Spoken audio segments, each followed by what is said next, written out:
All right, let's get into this. If you've been around Vinnings Lake, you know we are, I don't know, what will we say, neck deep into the book of Revelation right now. We're right in the heart of it, Revelation chapter 13. For those of you that are just joining us or listening to our podcast or watching online, those that are keeping score, this is teaching number 11. All right, teaching number 11 in a series through what some theologians have called the most dangerous book in the Bible, the book of Revelation. All right. And we've been talking about all kinds of things. Today, I want to pick up where we left off last week. It's okay if you weren't here last week. I want to give you a little bit of history of what we talked about last week, and then I want to try to jump into more detail of what John is saying in Revelation 13 about the second beast. And toward the end of the talk today, I'll talk about maybe what that looks like for us in our culture right now, okay? Now, that said, John has been talking about two different beasts. One he calls the beast of the sea, one he calls the beast of the land. He's also been talking about a mark of this beast, so you know it, 666. Some original manuscripts say 616.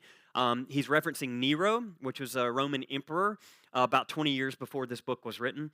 But Nero, he was just using Nero as an example to say he's one head of seven heads of a beast. And this beast that he describes is the Empire of Rome, all right?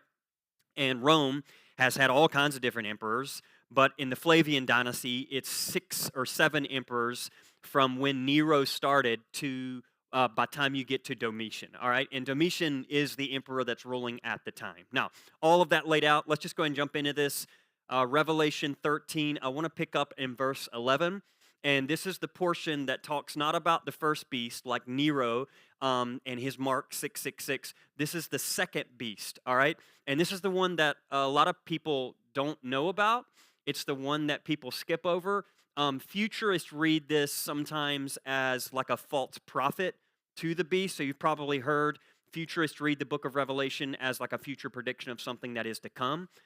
We've said a dozen times around here, and it's worth stating again, the book of Revelation is not a future prediction about the end of the world. Okay, it is a text written in apocalyptic literature, which was the sci-fi of the day, for a particular group of people who has the boot of the Roman Empire on their neck.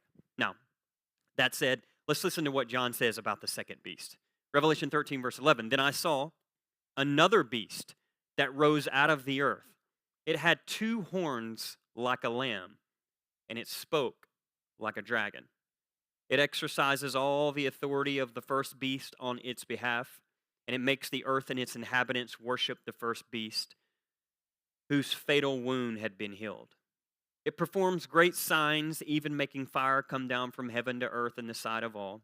And by the signs that it is allowed to perform on behalf of the beast, it deceives the inhabitants of the earth, telling them to make an image for the first beast that had been wounded by the sword and yet lives.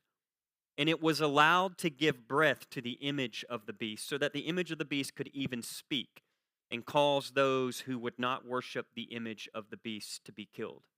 Also, it causes all, both small and great, both rich and poor, both free and slave, to be given a brand on the right hand or the forehead, so that no one can buy or sell who does not have the brand, that is, the name of the beast or the number of the beast. All right? Now, I want to just recap a little bit of what we said last week to kind of get you right in the headspace.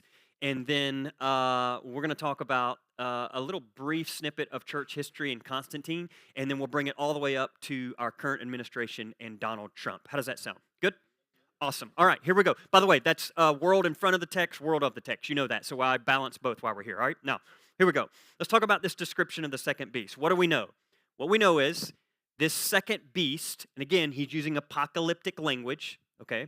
This second beast in the first century that John describes, he describes it as it has horns like a lamb, but it speaks like a dragon, okay? It has the appearance of a lamb, and just pause. You know you've been in this series for a while with me. Revelation chapter 4, you remember the great surprise? They thought Jesus was going to come back like a lion, And how did John portray it? As a slain lamb, okay? So when you see the idea of a lamb, you know it's kind of referencing Jesus here, right? So what John says is this beast, the second beast, it looks like the slain lamb. It has the appearance of the slain lamb. It even wears the vestments of a slain lamb. It has the garments of a slain lamb, but do not be deceived because it has the essence of the dragon. Now remember, the dragon is kind of John's metaphorical way of using apocalyptic literature to describe the forces of evil, all right? So what John is saying is this particular beast, you have like the Roman Empire and that beast and all the emperors that represent that beast, Nero being one of them, all right? But then you have another beast that John calls out, and he says, this beast, it deceives the people into taking the mark of the first beast. So this beast is like the beast that does the work of the first beast and gets everyone somehow deceived into believing that the first beast is actually a good beast, that this beast has their interest in mind. The second beast has a role and function, and its role and function is to animate to the world how good and noble and right and how the way forward is through and with the first beast. And so John, as he does, because what apocalypse means is an unveiling, John's not messing around, people. What does he do? He pulls back the curtain yet again, and he says, I want to show you who this second beast is, what it looks like, and I want to show you how it operates for your own benefit so that maybe you and the people around you could be less deceived. Because John says, I don't know how to tell you this, but this second beast is really, really good at deceiving people. Like, if you're not careful, you could actually fall for it. Remember, John is writing to 7 churches. Of those 7 churches, some of them have fallen to emperor worship in the imperial cult. They have little incense so that they could buy and sell in the agora in the market. And John is saying, some of you have gotten so in bed with empire because you've been deceived by this second beast. And then there are all these people in the churches that were in the middle ground that weren't resisting empire, but they weren't in bed with empire. They just didn't think it was a big deal at all. They're like, it's just a simple salute. It's just an acknowledgement. So just acknowledge him. We know he's not God. We know Domitian is not actually Lord and God, but we're okay to call him that because, after all, we know who the real God is, but you kind of got to give them what they need so that you can get by. And John's just saying that's how the second beast works.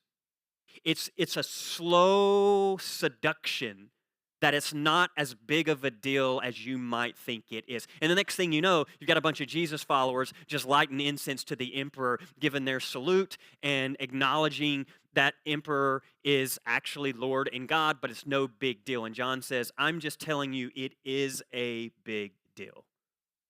And actually, it's not just a big deal. John says it's idolatry. All right? Now, he says it has the appearance of a lamb, but the essence of a dragon. What is John writing about? What is this second beast? Apparently, he goes on to say, it performs great signs, making fire come down from heaven to earth. And by the signs, it deceives the inhabitants of the earth. We said this last week. John is giving us a clear representation of what he sees as a second beast. This beast is not the political system of Rome. He's already been dealing with that. This beast is not a political system. It is a religious system. This is why John says it looks like a lamb. It has the appearance of a lamb, but actually it is motivated and moving with the engine of the empire. All right? John is describing the religious system of his day that encourages people to accommodate themselves with the Roman Empire and the imperial cult. And this is the job of the second beast. It deceives people into idolatry, according to John.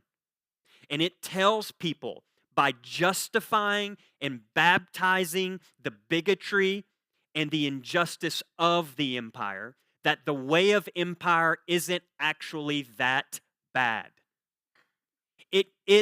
It baptizes it just enough to camouflage the evil and nefarious and egregious actions of the empire in such a way that it deceives the Jesus people so that they might subtly begin to believe, maybe, just maybe, empire and the way of Jesus are actually running parallel with each other.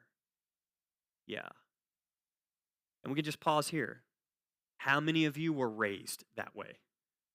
I was raised in an evangelical church. My father was a hellfire and brimstone Southern Baptist preacher. I've been saved 95,000 times. But in the church I grew up in a little town called Webb, Alabama, we had Vacation Bible School. And in Vacation Bible School, we knew the drill. The drill is before you get, because we had a lady named Connie. I've told you about Connie. Everybody knows Connie. Connie wore jean dresses with Apple stencils on them. You know what I'm talking about? If you're here and you have a jean dress with Apple stencils, you laugh with us. You know what I'm talking about? And Connie was the homemaker. You know what I'm talking about? And as a child, as a 9-year-old, as an 8-year-old, I'm like, Connie was, in my opinion, just like God the Father's son, Connie. You know what I'm talking about? Like, Connie was it. And Connie was the only one in our small little church that owned, check this out, a pool in her backyard. And Connie, turns out, was really good at arts and crafts. Of course she was. And Connie also was the only woman I know at our little church that made homemade vanilla ice cream. Do you know what I'm talking about? Like, she made it herself. And everyone knew the drill, so you would go to Vacation Bible School, and you wanted to go to the arts and crafts. You wanted the Kool-Aid, the cookies, the ice cream, the whole thing. And then if you made it every day, then on the last day, we loaded up all the cars, and we drove over to Connie's house, which is across the street from the church, and we had a pool party at Vacation Bible School. This is the highlight. As an 8-year-old, first of all, if you're living in Webb, Alabama, where I grew up, just going swimming one day is the highlight of your whole summer, all right?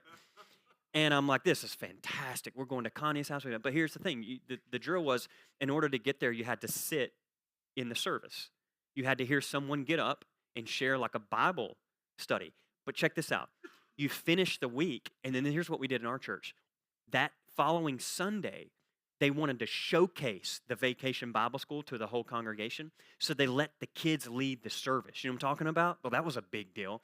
And here's what they said to me. They're like, what job are we going to give the pastor's son? And they're like, we got it. Because at the time, I was 8 or 9 years old. They're not going to throw me up there and like give a Bible lesson, because I didn't know anything about any of that. But they're like, what role could he play? And we're like, we got it. We'll let him carry the flag. Do you know what I'm talking about? Has anybody ever done this stuff? Has anyone carried a flag in a church? Just thank you. Okay, more than you know. Drinks afterwards. All right. I just remember being so terrified as a kid because first of all, you're 9, and I was a scrawny little kid. Like I couldn't live. Holding the flag was a big deal, and I would be shaking because I'm terrified because there's like 20 people in our church, and I'm like, oh my God, 20 people. And I distinctly remember them giving me the American flag. And so I walked down the aisle first with the American flag. And I remember coming down with the American flag, and then you would come, and then you would like hold it out like this, but then eventually you'd set it in its stand, but you had to hold it out when it was your turn, when they would pledge of allegiance. And I remember, even at an early age, I can distinctly remember holding it out. And none of this stuff ever crossed my mind, but it just felt natural. Like, yeah, of course that's what you would do. So we would start with the American flag, and I'd hold it out, and people would stand and go, I pledge allegiance to America. Like they would do that. And then we'd move directly from that to, do you know what the Christian flag is? I pledge allegiance to the Christian flag, which stands for da-da-da-da. I don't even know the rest. Anybody in here know the whole thing, can fire it off? All right. Are you serious right now? You do know? Okay. I'm not going to ask you to, but I trust you. All right. And then we had a Bible. Have anyone ever pledged allegiance to the Bible? Do you know what I'm talking about? Yes, I pledge allegiance to God's holy word. I will make it a light unto my feet. So we had all three of those. I didn't give a trigger warning. I'm so sorry. I'm like, All right. I know. We had all three of those in Vacation Bible School, and it was just what you did. So growing up, I was like, yeah, of course. The United States of America is God's chosen land. I didn't even know who Israel was at 9 years old. I didn't know any of that part of the world. And I mean, to my thought as a 9-year-old, the Bible was talking all about the United States of America. We were God's chosen people. And then slowly as I got older, my people taught me that actually it was Israel, but then they rejected God. So then God just moved his favor over to the U.S. And I was like, well, that makes sense because in my mind, I was like, that makes sense because we're white, God was white. And I mean, it all, I don't, I really, I don't know why God would ever go with a Jewish person. That doesn't really make any sense to me. Because the pictures in my church, Jesus was Caucasian. I mean, he was like in my church, he was Caucasian. He looked great. The only thing that I couldn't figure out is he had long hair, and they were against long hair. I was like, that's a little pickle for the fundies. You know what I mean? Like, but this is the word. So there was no friction for me. Like it was just like, yeah, those two go hand in hand.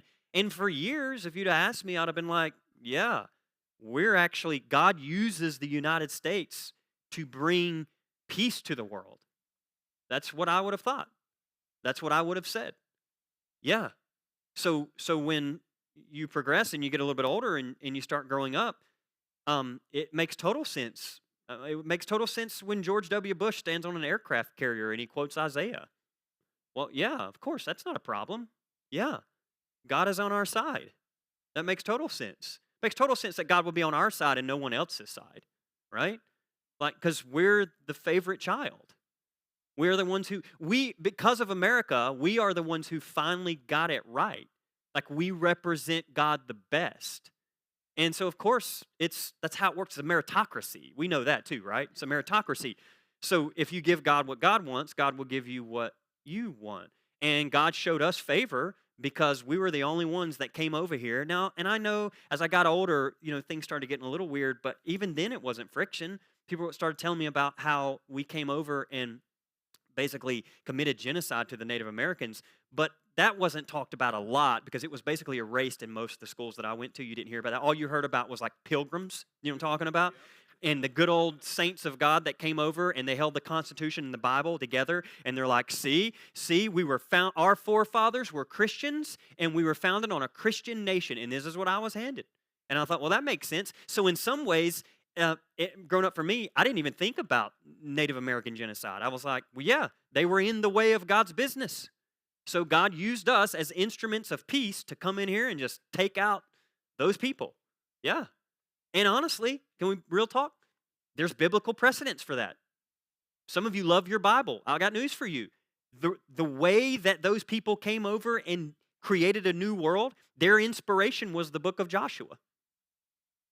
Joshua came in and basically they came in and now there's no archaeological evidence or historical evidence, but I also don't believe most of the Bible is history. That's a whole nother, are we okay? Whole nother, as we say around here, the Bible is true and some of it actually happened, okay?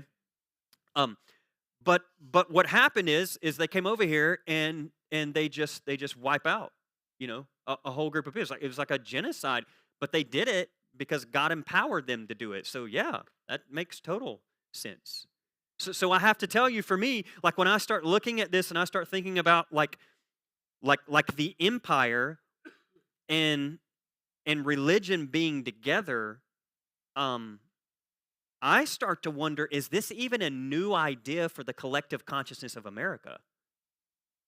And I'm wondering if we're not at an actual, like, pivotal historical moment as a country where our collective shadow is surfacing because we need to see some things. And a part of the seeing process right now. So people are like, do you believe, like a lot of people have asked me this recently, like, yeah, but God used David and he was a broken person, so God could use Trump, right? Oh, of course God could. Yeah, God could. I don't like to use that word use because if you've ever been used by someone, that feels a little you know what I'm talking about? So when I hear people like, God used so-and-so, I'm like, You're like, I don't actually think God uses people in that way. Do you know what I'm talking about? So I do think nuance is important, but do I think God uses people like Trump? Do you think God uses Trump? Of course, yes. maybe one of the ways God is using Trump is to show us the dark shadows of the American empire that we've been ignoring for a long time. So in some ways, Trump for me is a mirror showing back to me what has been deep in the collective shadows of America since its conception. And it also works on another hand. So check this out. And this is where people don't know how to handle the nuance, and I get it. But you can do multiple things at one time, right? You do know that. So a lot of people want to pick either or, but there's nuance, there's complexity in life, people. You know that, right? The day I met a transgender person that had a Trump t-shirt and a gun on their holster was the day I was like, oh, welcome to America. You know what I'm talking about? Like, humans are complex. Do you know what I mean? Now, all of that said, you can do multiple things. So right now, I'll tell you what I'm doing. I'm doing multiple things. I am simultaneously trusting that the supernatural divine is using a man to expose what we need to see as a country, while also holding the mirror up going, what's in me that is also in that man? Because what I hate most about that man inevitably is at some level probably deep within me. You know what I'm talking about? I can do those two things, and check this out, and simultaneously call out the bigotry, injustice, and corruption that I'm seeing in that particular administration and that particular person. Do you understand that? We can do all those things, and we should be doing all those things. Yes, we hold them all together. That's what we do. But I have to tell you, I'm wondering if this isn't a new idea that's arising, because if you're like me and you grew up in the evangelical church, there was no distinction. Empire and the Jesus movement just ran parallel together. They held hands together. The flag and the Bible were one and the same thing. They were not two competing visions. They were the same vision. They were just going in the same direction. And how fortunate. How fortunate. Most of the services that I grew up in, people were just standing up and they would keep using this term. Oh, we're just all so blessed here in America. Aren't we? We're just blessed. And they kept using that word like, I guess that's really the word you use when you erase the history of America and you just assume that we're running parallel with the kingdom of God. Yeah, God has blessed us. God bless America.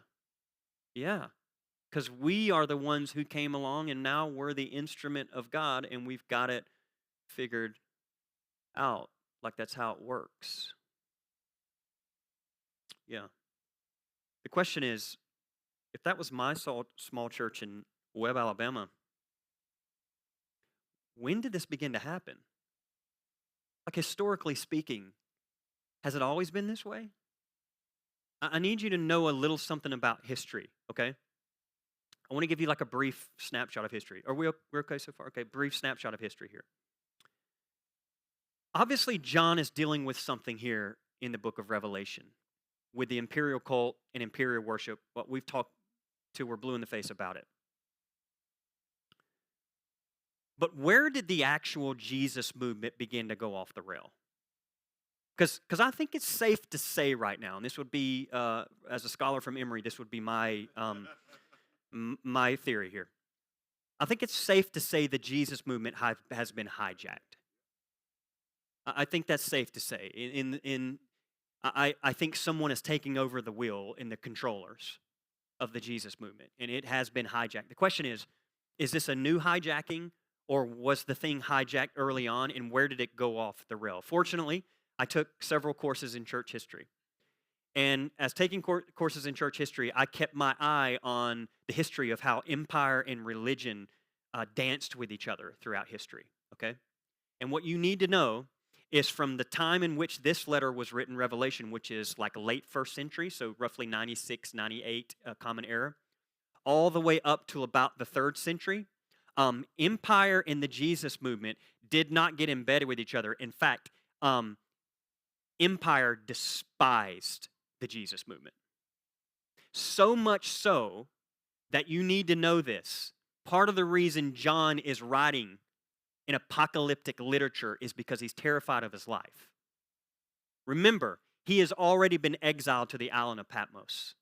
So he's done enough damage to threaten the empire that they didn't kill him, but they did, according to most historians and according to what John says in his opening letter, they did exile him to say he'll be better off over here away from people on this island so he can't tempt more people to resist the empire.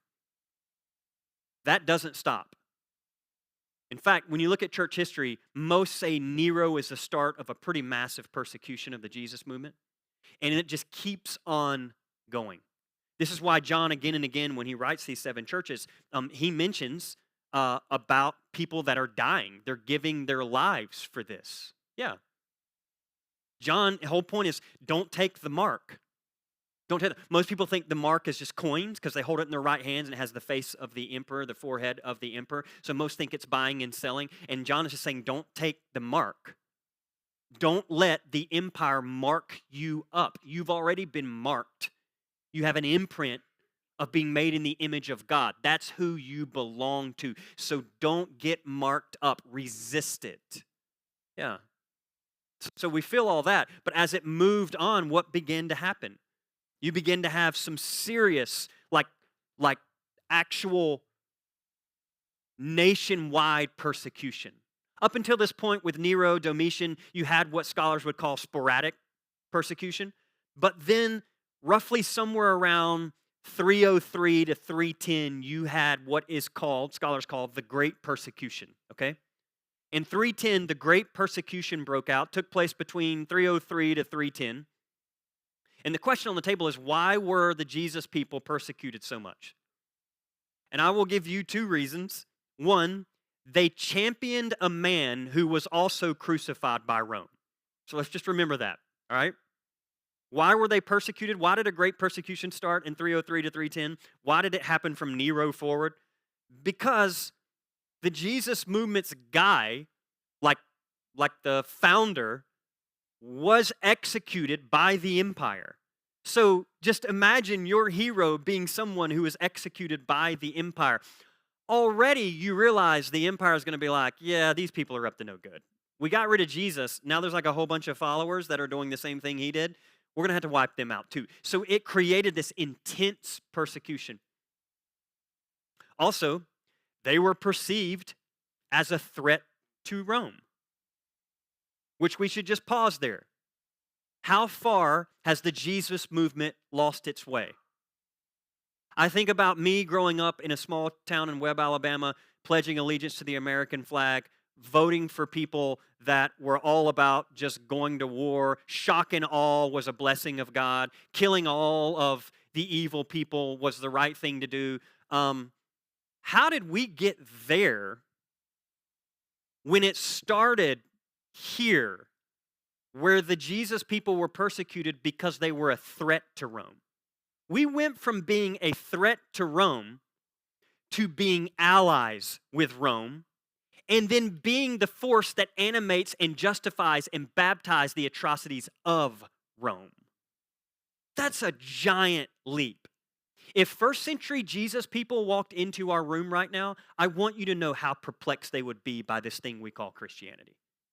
They would be so confused, going, wait, no, that's not Christianity, that's your empire. What are you doing? Yeah. I mean, this thing has veered off track. What would it look like for us to be a threat to the American empire?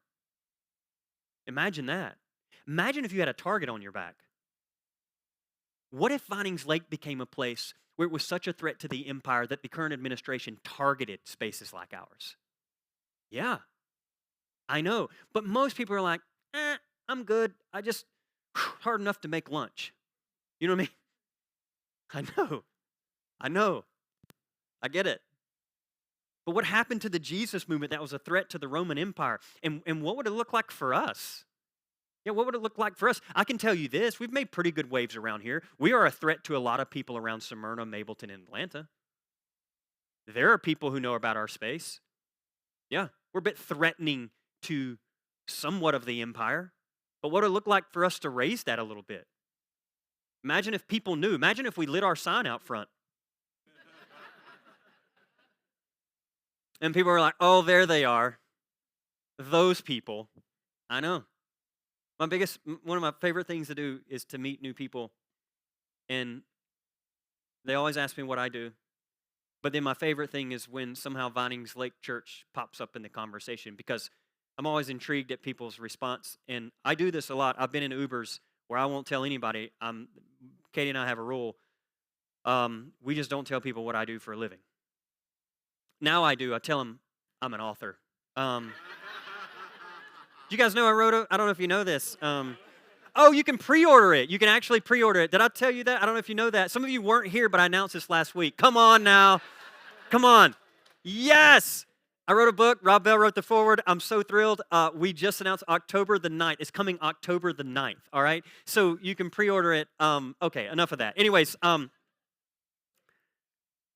so I mention all this to you to say I sometimes intentionally, like I'll get in Ubers and I will be with someone and they'll start to, somehow Vinings Lake comes up and I won't tell them. I'm just like, yeah, I attend there. And then I'll hear how they have heard about this space. It's fascinating. I was playing golf a couple weeks ago. Joe and I were with a guy I'd never met, and I was like, where are you from? He's like, Smyrna. I was like, oh, no way. He's like, yeah, I live by the Smyrna Market Village. I'm like, that's fantastic. And he's like, where are you from? I was like, Mableton. I was right beside you. He's like, oh, no way. I was like, yeah. He's like, what do you do? And I was like, oh God. Ruining the golf game. I was like, I'm a pastor. He's like, no way. I was like, yeah way. He said, what's your church? And I was like, Vinings Lake. And then I leaned in to look at his facial expressions, and I could tell he was confused, and he looked back at me. He's like, where's that at? And I said, Cooper Lake. He went, oh. That was it. He got in his cart, pulled up his phone, and I knew exactly what he was doing, Googling. You know what I mean? We didn't talk much the rest of the time. I didn't ask questions. I'm leaning in. I'm just letting you know. The conversation just kind of, it was just gone. But I was like, oh, interesting. Never got word, but maybe that was word. Yeah, that's how it works. Yep. I just wonder for us, what would it look like for us to be a threat to the American empire? A threat to this current administration? Yeah, I'd be very proud of that. Yep. God, we need more people standing in the way of bigotry. Yes. Going, no, we're not having that here. Nope, it's not going to work. Yeah, I know. All right, now, that was the great persecution. Now, here's what I want you to see. Notice how fast it went from first century Jesus persecution. And by the way, go do your research. Oh my God, there's so many people. Go Google first century, second century, third century martyrs. Oh my God, you want to talk about feeling inspired? Go read the courage of those early Jesus people. Those early Jesus people, many of them women too, by the way, who looked the empire in their eyes and said, you will have to burn me to the stake, but I will not bow the knee to you. Good God. Those people, wow. You understand why, as Christianity progressed, they began to give days to these different saints. Do you understand that now? Right? So we had St. Patrick's Day, right? Like there's a reason you acknowledge some of these. And there's many saints that don't even get a day that we acknowledge. But oh my God, the work, the courage, the strength that they had, standing alone, refusing to bow the knee to the emperor and the empire, it's monumental. But we went straight from there and something groundbreaking happened around 312 in the Common Era. I want to introduce you to someone here. Most of you have probably heard this name before, but this individual lived from 306 Common Era to 337 Common Era, and his name was Constantine, all right? So I want to show you an image of Constantine. Okay, there's his statue, all right? And if you're like me, I've been showing Domitian, Nero. Do they all look the same, or is it just me? Okay. I'm like, yep, there they are, all right? Emperor Constantine had, just hold this photo, he had a religious experience in 312 Common Era. And most scholarship says, the way he writes about it, apparently scholarship says that this religious experience he had in 312, we don't know exactly how it happened. via a trance, or some say it was in a dream. I think most believe it was in a dream. But Constantine had a dream. And in this dream, he was admonished to place particular symbol or letters as the emblem for his army and his troops. Okay? Emperor Constantine had an encounter with what he says is the divine. And this divine says, if you're going to rule the world, you're not going to be able to do it alone. You're going to have my power to defeat your enemies. And so Constantine did a massive shift in history. And I want you to know how massive this is. It's so massive that historians and scholars, when they look at church history, they phrase it now as pre-Constantinian and post-Constantinian. Pre-Constantinian was martyrs, Jesus people being crucified by the empire. Post-Constantinian is the moment empire and religion got in bed with each other. Okay? And the way it happened was Constantine had an experience. And in this experience, the divine visited him, and this divine voice said, "You're going to need me." So Constantine decided, we're not only going to stop persecuting these Jesus people, we're going to bring them in, and we're going to give them all authority, power, and influence. Because the only way we're going to rule the world is if we have their God on our side. He was a brilliant man in some ways. He might be the master manipulator, Constantine, because he knew we're never going to take over the world if we don't have all the gods on our side. And so Constantine stepped up, and he decided that an alliance should be made. And in this moment, the church gained the endorsement of one of the most powerful men on the planet.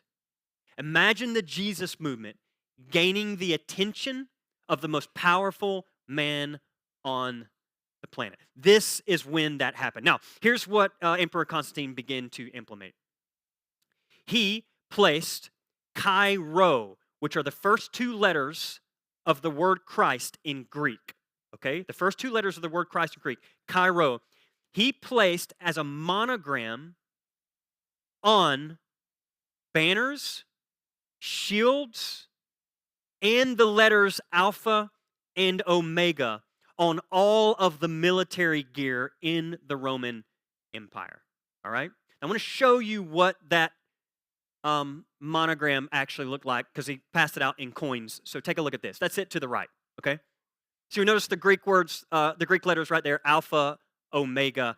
This is an image of the two letters of the word Christ in Greek, Chi Rho.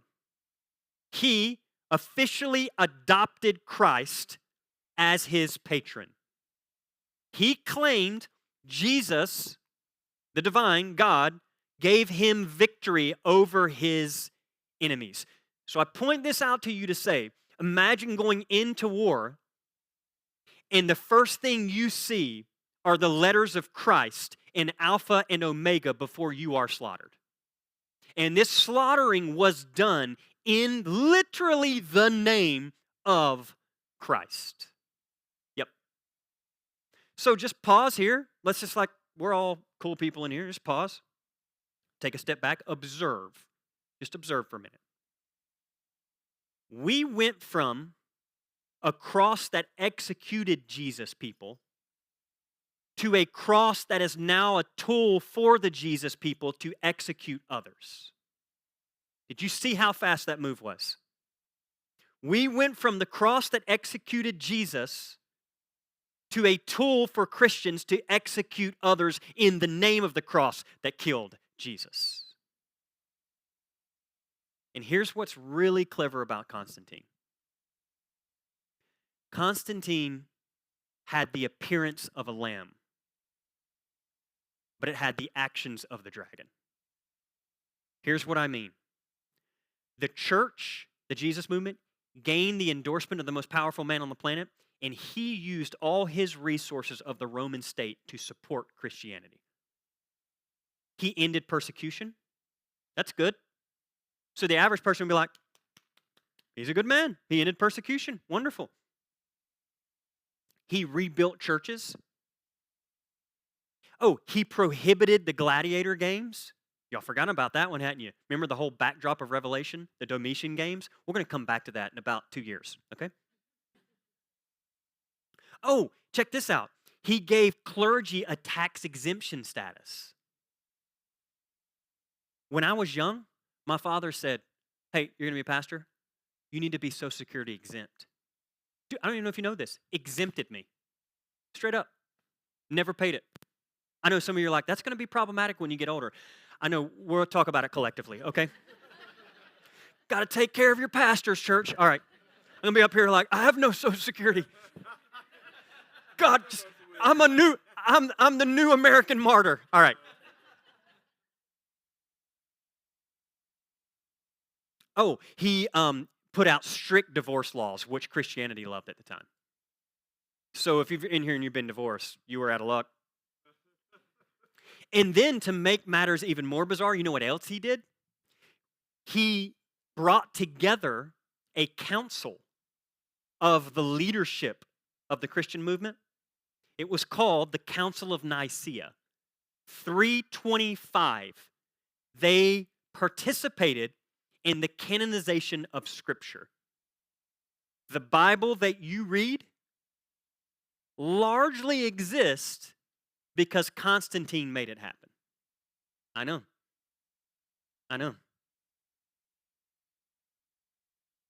Now, here's something interesting. Prior to this Constantinian moment, Christians were defined by and large by their actions. So up until about 312, 325, if you were to ask a person, are you a Jesus follower? You would know because of their actions. But there was a major shift in history. When Constantine took over, it moved from you would know the Jesus people by their actions to you would know the Jesus people by their beliefs.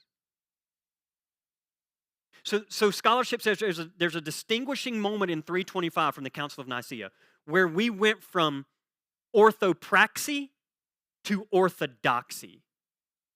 Idea being, instead of you being known by your actions, you became known by your beliefs. So the determining factor of who is in and who is out is not what you do with your life. It's, do you believe A, B, C, or D? And the Council of Nicaea became all about these doctrines that you need to align with. And if you don't align with it, that means you are a heretic. And I got news for you. They went from being persecuted by the empire to being in bed with the empire, having the power of the empire and the shields of Constantine, and they began to persecute and take on heresy hunters and trials where they went out, and anyone who didn't align with the Council of Nicaea would be deemed a heretic, and if you kept pressing forward, you would eventually be killed yourself. Wow. Do you see what a shift that is?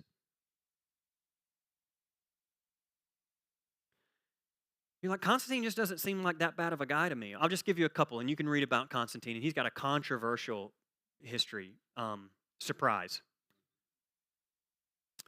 Most historians say he was a ruthless political leader. And what we do know is he claimed Jesus gave him victory over his enemies. But there are also some other things that history has taught us. Number one, he had his eldest son executed. Also, scholarship says he drowned his second wife in hot water. And I don't know why that is. I would imagine his wife probably was like, yeah, you're a fraud. Maybe. I like to think so. Maybe his wife was like one of the amazing martyrs of our time. Who knows? Now, I bring all this to your attention because many scholars say Christian nationalism, that phrase we hear, they say its roots started about right there. So roughly around the time of Constantine, 325. Because that moment, an alliance was set. that in many ways and in many places, it still prevails today. You go into many churches and you'll see exactly this started in 303, 312, 325, and they just seem to go hand in hand with each other. And I need to just give a little bit of credit. There have obviously been outliers along the way. Our Amish brothers and sisters somehow saw this long before we did. The Mennonites somehow saw this long before we did. There have been several denominations and splits of denominations that somehow picked up on the dangers of empire and religion coming together long before we did. There have been people all through church history that when this moment happened, they resisted. They rebelled against it. They called out the leaders, people that you and I may never even know of or hear of, one-offs here and there, people that lost their life because they're like, hey, you're going in the wrong direction. This is not at all what Jesus intended. And if Jesus did intend it, he would have done it. Do you understand that? But he said over and over again, if you live by the sword, you die by the sword. This is why he's turning over tables in the religious systems. You understand that? He was like, no, you guys you're leaning a certain way. It's going in the wrong direction. So the question is, if that could happen in 325, could that happen today? Has it happened today? And is there a compelling image of something that might be similar? Is there a parallel to something that might be similar to Constantine placing the Greek letters of Christ and Alpha and Omega on their military? Maybe there is. I would argue that in the American empire, we also have experienced something similar. In fact, I think the most iconic image that could be parallel with Alpha, Omega, words of Christ on shields would be this image, actually. I'm going to show you this. This is our President, Donald Trump, where he did a photo shoot in front of a church. And it is the iconic image of a pre and post Constantinian moment. Here we are all these years later, and we have this image. Now, to the eye, you would be like, I've heard Trump say, I'm a good Christian. I've heard him say that. I'm a good Christian. I've heard him say his favorite book outside of the book he wrote is the Bible. I've heard these things. I also want you to know, because some of you are concerned about judging. I get that. I'll also tell you, Jesus was pretty adamant about how to look at someone's life. And he said, just look at the fruit. That's what Jesus just said. He literally just keep looking at the fruit it produces. So the reason I'm bringing this up to you is not because it's like, God, Cody, you just love controversy. You do this to yourself. You're a masochist. You love pain, don't you? I don't. I actually just think if we're not talking about it, then who is? Like we are Jesus people. So if we're not talking about it, then how far have we actually come? And even if you're here and you're like, I'm a big fan of this guy, there's one or two of you in here that are wonderful. Here's what I would say to you. At least have the humility to say, yeah, we might have some things wrong. You know what I mean? The danger is when you grip it so hard and you're like, no, Cody, everything you're saying is wrong. No, just loosen it up. I've loosened it up. Loosen it up. Yeah. Oh, trust me, I've loosened it up. I loosen it up. Yep. All sides to me at this point. I'm like, that's crazy. That's wild. That's nope. Wrong. Yep. Is there anything? Yeah. Yeah, I know. So I've loosened it real up. I'm like, yeah. But this is the image, people. What is this? Check it out. By the way, you do know, like, there's a mastermind behind this puppet.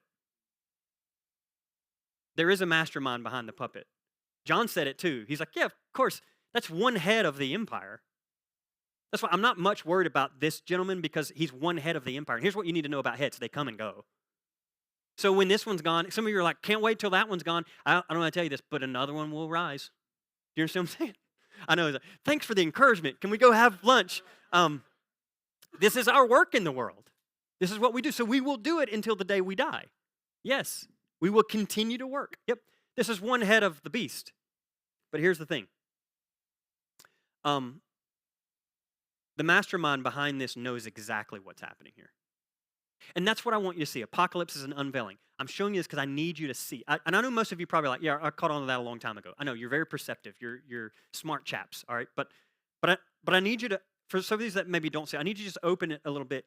Like you do know that's a photo op, right? Like intentionally. And of course, they like literally had to move crowds of people out of the way with little like pellet type guns, rubber bullets to push them out so that they could get this moment. Because it was really important for the evangelicals to believe, oh yeah, that's the guy. That's our emperor. Yeah, yeah. This same gentleman, sometime later, began to sell Bibles. The God Bless USA Bible for $60. It includes the King James Version of the Protestant Scriptures with the U.S. Constitution, plus God Bless the USA song. It's reported in 2024, just a side note, that Trump's tax returns showed that he made $300,000 from the profits of this Bible. I bring this to your attention because I don't know of a better picture of empire and religion coming together than when you make your own Bible. And I also need you to know the early Christians would have vomited in their mouth if they knew the U.S. Constitution was sitting beside the sacred words of the text. You would have never seen Jesus people walking around going, God bless Rome. You wouldn't have. You would have never seen them pledging allegiance to Rome. This is a part of how far we've come. Did you know in the early days, and you can wrestle with this, I feel the tension. Yes, there is tension in some of this. Yes. In the early days, in the Didache, there's like an early writing, somewhere around 100 common error of kind of how the church operates. Almost made the canon, so it was almost in your Bible, the Didache, but it didn't. But in its writings, the early Jesus movement says if you are a part of the empire as an officer, you cannot be baptized into the Jesus movement. I know. We went from that to baptizing the entire religion in the empire. I just want you to see how far we've moved from its early origins. I would also make a claim that in the same way Christianity, the Jesus movement, got hijacked by the empire, by Constantine, is the same way the Jesus movement and Christianity is getting hijacked by our current administration. I would also argue that in the same way Christianity has been hijacked by the empire, I also am of the theory, and this is just a little side note for free and we'll move on real fast, the Republican Party has been hijacked by extremism called MAGA. And it's no coincidence that both have been hijacked simultaneously at the same time. So, in my opinion, and here's my theory, and I'm holding this, I want to be very clear, this is my opinion, so we're not like in Bible mode here, okay? My opinion. Although even in Bible mode, it's still my opinion, nonetheless, all right? I got to be careful with that. That's a lot of the older stuff comes up, all right? Because you're looking for authority or something, but you know. All of this said, I believe the way forward is going to take both. So we need, and this is one of the things I've been having some good conversations holding hands with my Republican friends. Some of you are in here, you're really hardcore Democrats. I get it. I do. I understand in a lot of ways. But I also want you to know something. I am leaning into what I would call progressive-leaning Republicans right now. And I'm working with them hand in hand going, teach me some new language. Because they even see it and they're going, oh my God, we're spiraling. Our movement has been hijacked. This isn't the Republican Party. It's not. And so I'm like, okay, great. So how do we hold hands with that? And then how do I work in my field in spirituality and religion? So one of the things that we're doing right now, and I cannot wait to tell you about it, but the AJC is involved, and I'm giving you a little taste of it, but it's coming. And we're going to do something here in Atlanta collectively, a whole bunch of us, all right? And a part of the task is to expose the way religion has been co-opted by the political right. And at the same time, we're going to hold that. And at the same time, we're having Republican friends come who are like staunch conservatives that we're going to link together. I'm going to put my arm around them like, my guy. Now, we disagree on a lot, but we can have a beer. You know what I'm talking about? But Republicans who are rising up going, the authoritarian dictatorship stops now. So if we can hold with both and we can move, it's going to take all of us. You do know that, right? So if we can move with both, I'm telling you, we could drive this force of evil out of our system. Yeah. Yeah. I know. That's the work ahead of us. It's going to take a lot. But I think it can happen. And I think one of the ways that you and I can be involved in this is just doing what we're doing in the subtle ways that you can, in the explicit ways that you can, just exposing it for what it is. Just helping people see it. Just helping people see it. Because here's the thing. I know the people that love that image. And it used to make me angry. Can I tell you where I'm at now? I've just been sad. I've been sad. I'm not hyped up like, rah, rah. I'm more sad. I'm sad. That photo makes me want to cry. Because I'm like, God, man, did we come off the railing. It makes me sad. Jesus had this moment where he rolled into Jerusalem and it said he wept. There's like a breaking within me because here's the thing, I know my parents. You know yours, right? And I'm like, these people raised me. And they raised me warning me about a coming Antichrist. Be careful. You're going to get deceived by Amy Grant. You dealt with this too, right? Did they not pound it into us? Am I the only one? My parents pounded into me. Be careful, son. You're going to get deceived. Be on your guard. Put on the full armor of God. Because the devil's out looking for you. You're going to get deceived. And they told me a literal beast is going to come one day. And he's going to demand you give a mark. And I've told you this, but it was a Democrat. I'm telling you, they were like, he will be a Democrat. So it's coming. Be on your guard. For it stands at the door knocking, and it's going to slide in, and you're not even going to know who it is. And the next thing you know, you're going to be hooked into it. All along, who knew? Who knew if you had told me at 9, actually it looked like this in America? The whole thing is flipped upside down. And honestly, isn't that kind of a genius move from the dragon? That's a genius move. Of course you'd flip it, baptize the whole thing in religion, and then it would come out of the evangelical movement. Wow.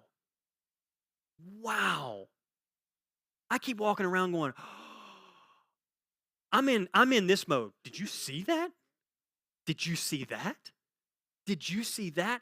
And then I meet the Jesus people who warn me about being deceived and like, isn't this great?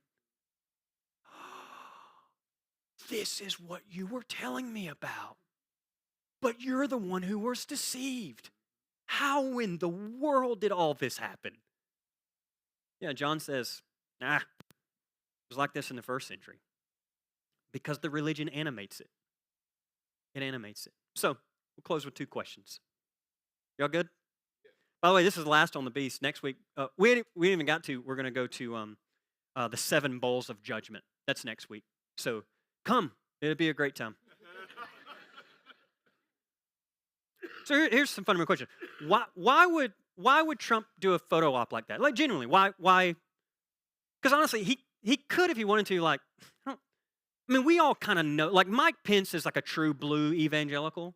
Like he is. I know that because my friends and family are evangelical, so I know where he's gone to church and like he's like a true evangelical, like Southern Baptist Convention guy. Like, yep, I could understand if that was Mike. I'd be like, kind of lines up.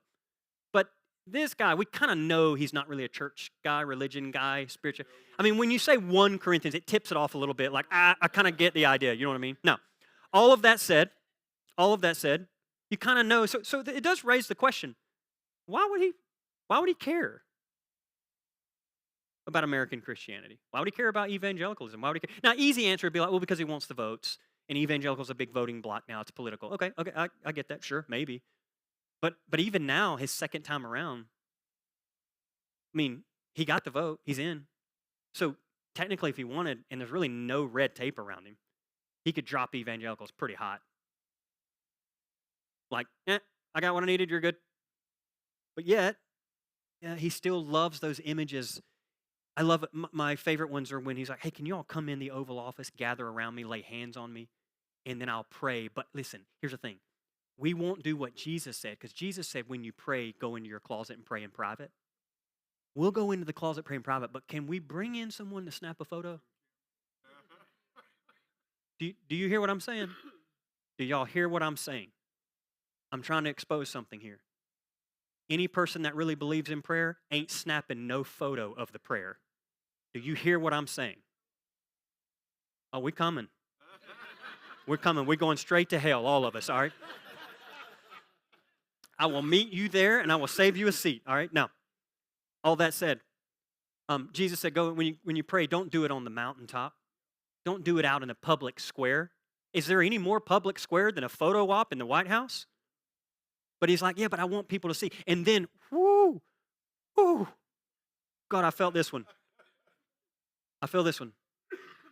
When they manipulate the photo and they move in people of color and set them right beside, and then you look around, you're like, everybody in that room's white, but that one guy. And interestingly enough, he's the one right beside him. Y'all know what it's like to be played? Yes. Boy, we're in it today. Forwarding all emails to your account, all right? The question is, why does empire care about religion? And I would say to you, it doesn't. Empire cares about empire. Empire cares about self-preservation. So why does empire even relate to religion? Well, you know. Because the empire wants religion, the empire needs religion to baptize its violence, injustice, and bigotry. Make no mistake, friends, the empire doesn't care about Christianity. The empire cares about power and politics. The empire doesn't care about Christianity, the empire cares about the empire. The empire is using religious systems to further its power and authority. And John wants the readers to see one thing. You are being played. You are being played to further the imperial agenda. Now, here's the second question. Why would religion want empire?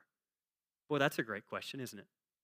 We know why the empire would want religion, but why would religion want the empire? I would argue there are a couple reasons. Number one, because it believes the empire actually cares about its religion. This is called deception. And what John says in this moment is what the first beast does is it will deceive.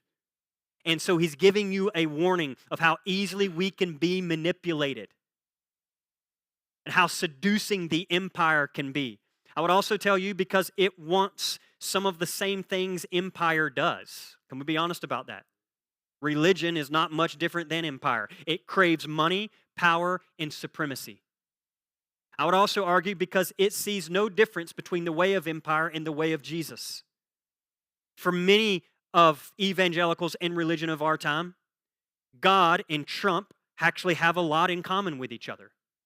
They understand God to be an authoritarian, dictating leader. So no wonder they would vote and say this is the will of God, because for them that is their understanding of God. And so I would say to you, for many people, it's not, is Trump made in the image of God, but it's God has been made in the image of Trump. And I would say to all of you that are watching online, and we're closing, if your understanding of God looks like Donald Trump, you need to deconstruct your understanding of God. For many, the way of empire and the way of Jesus seem to run parallel. And I'll just close right here. If I were to die tomorrow, I don't know of anything better than I want to tell you right this second. Friends, my message this entire series, and I believe it's been the message of John on Patmos, is very clear. You need to see the way of empire and the way of Jesus are two competing visions for reality. One is the way of truth, love, forgiveness, humility, service, integrity, peace, justice, selflessness, and compassion. And the other is the way of greed, corruption, violence, lies, war, injustice, revenge, envy, narcissism, abuse, and oppression. And so my hope for all of us at Vinings Lake is that we become a threat to the American empire. And my hope for you is that you become a threat to the American empire in this sense, that you get so committed to the way of Jesus, the path of love, the path of selflessness, the path of justice, and the path of peace, that you get so committed that the empire doesn't know what to do with you. And so may we continue to resist at all cost.